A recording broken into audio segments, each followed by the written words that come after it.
आपका जो ये यूनिक रिलेशनशिप है, कहीं ना कहीं ये आपका क्लेम टू फेम है, चाहे वो आपके क्रिएटर जर्नी में हो या बिग बॉस में हो। पर कहीं ना कहीं लगता है कि ये आप लोग सिर्फ सेंशलाइज करने के लिए करते हो, क्योंकि पायल अब जाकर ये वीडियो बना रही है कि वो आपको डिवोर्स देना चाहती है और कृतिका ने उनके इनोसेंस का फ़ायदा उठाया है।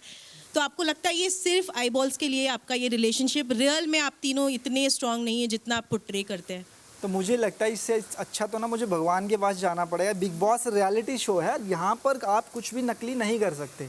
इतने कैमरा है यहाँ पे, मेरा गुस्सा निकलता है, मेरी गालियाँ निकलती है, मेरा धक्का निकलता है, हर चीज़ निकलती है, तो आप ये चीज़ नकली कैसे कर सकते हो?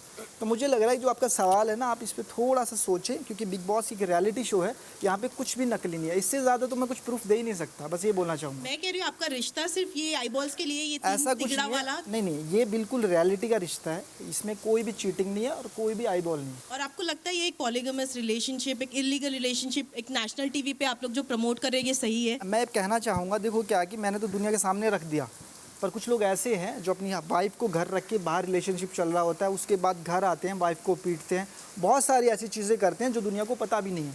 पर मेरे में हिम्मत थी, मैं सामने लेके आया हूँ और उस चीज़ को मेरी वाइफ ये भी एक्सेप्ट करती है, पायल भी करती है। उसके बाद दुनिया क्या सोचे मुझे फ़र्क नहीं पड़ता। हेलो, मेरा नाम पूजा नवाते है, मैं फिल्मी ज्ञान से हूँ। मेरा सवाल अरमान और कृतिका के लिए है। जी, आपने हर बार अपनी चीटिंग को जस्टिफाई काफ़ी अच्छे से किया है। 7 दिन में आपको प्यार भी हो गया। कृतिका, जब विशाल ने कमेंट पास किया आपको काफ़ी गुस्सा आया। अरमान, आपने तो थप्पड़ मार दिया। जी। लेकिन जब खुद की बीवी है, जब वो शादीशुदा है और आपको 7 दिन में प्यार हो रहा है, तो किस तरीके का आप इन्फ्लुएंस सेट कर रहे हो ऐसे बड़े रियलिटी शो पर आकर?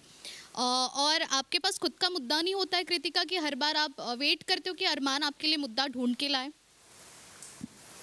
तो देखो, ये जो हमारी रियल स्टोरी है ना, इस 7 दिन में प्यार, वो ऑलरेडी सबको पता है। मैं इस रियलिटी शो में आई थी तो यहाँ पे जितने भी लोग हमें नहीं जानते थे, मैंने सबको बताया। और हम तीनों इस शो में आए थे कि हम तीनों अपना प्यार लोगों को दिखा सकें, क्योंकि बाहर ना बहुत सारे लोगों के क्वेश्चन होता है कि आप तीनों जो साथ में रह रहे हो, क्या वो सच है, क्या वो सच में आप तीनों साथ में रहते हो? तो हम लोग इसलिए इस शो पर आए थे ताकि लोगों को ना ये चीज़ क्लियर होए कि हम तीनों साथ में रहते हैं। बाकी जो मुद्दे वाली बात है, आप थोड़ा सा और क्लियर करके प्लीज़ मैं बता देता हूँ मुद्दा क्या होता है ना, कि अब सोचो विशाल था, उसमें कृतिका ऐड थी। उसके बाद दूसरा मुद्दा हम ले लेते हैं, जब शिवानी ने डिसीजन लिया था कृतिका को पीछे कर दिया और सना मकबूल को आगे कर दिया, वो मुद्दा भी ऐड ऑन था। पर उस चीज़ के लिए जब ये रेस वाली बात हुई थी, शिवानी संचालक थी, शिवानी ने बोला कि कृतिका तुम हार गई हो और सना चली गई, तो उस मुद्दे में पहले मैं बोली थी।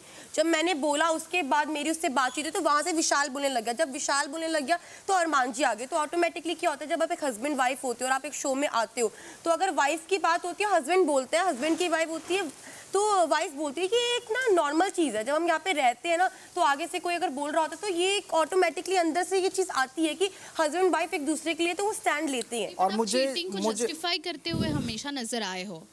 चीटिंग में आप बताओ क्या किया हमने चीटिंग? वैसे आपको एक कमेंट से इतना बुरा लगा, आप शादीशुदा थे, फिर भी 7 दिन में प्यार हुआ। Cheating is a choice.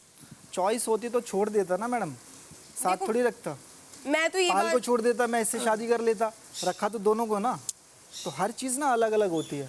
मेरे रिश्ते अलग हैं और किसी के अलग हैं। मैं अपने रिश्तों को अच्छे से चला रहा हूँ, कुछ लोग नहीं चला रहे, तो वो अपनी अपनी लाइफ होती है। तो मेरा कहने का मतलब ये है, अगर ऐसा होता तो मैं पायल को छोड़ देता, इसको रखता, पर मैंने दोनों को रखा और दोनों को इज्जत दी। और आज जो भी कुछ कर रहा हूँ इन्हीं के लिए कर रहा हूँ। मैं सरिता फीफा फूस से। हालांकि मेरा सवाल साई केतन से है, लेकिन क्लोजिंग कमेंट, अरमान, आप लोगों को नैतिकता का पाठ पढ़ाते हैं। आपने कहा कि हम जिस थाली में खाते हैं उसमें छेद नहीं करते, फलाना ढिमाका। विशाल को आपने बहुत कुछ कहा, जी। मगर नैतिकता का पाठ आप ना ही पढ़ाएं तो बेहतर है। एक बीवी के रहते हुए आप उस बीवी की बहन जैसे दोस्त को उसने बुलाया, आपने उससे शादी कर ली, आप जवाब दे चुके हैं।